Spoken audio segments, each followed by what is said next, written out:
来看 NCC 发布调查报告，资料显示，咱民众用 TikTok 的比例，较去年增加到47.5%。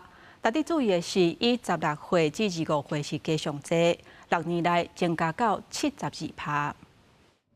阿头用手机掌握新的资讯，在社群软体爆炸时代，使用方式是百种。NCC 调查有超过8成的民众看过线上共享创作影音平台内容，TikTok 的比例去年增加到4.7%。IG， 然后 TikTok 就是随便看。抖音我没有用过，因为我平常看那些短影音、小红书啊、FB， 他们那边都会转传。NCC 的114年资讯传播市场报告。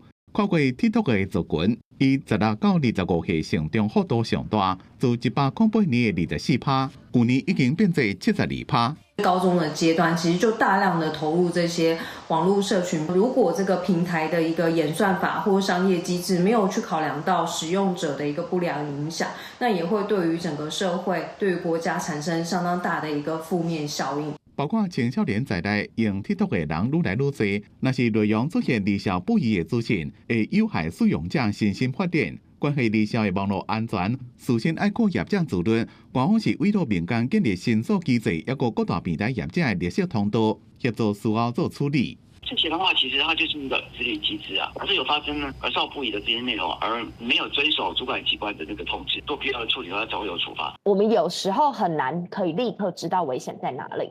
所以 iWin 这里还有一个受理申诉这样子的一个功能，我们其实都会尽力的去沟通这些平台，去做一个对应的一个处理。网络内容防护机构 iWin 所收到的申诉案件，社群平台部分是以色情、霸凌加暴力占前3名。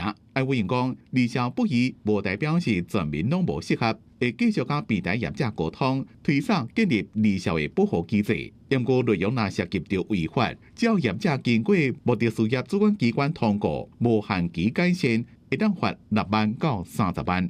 记者综合报道。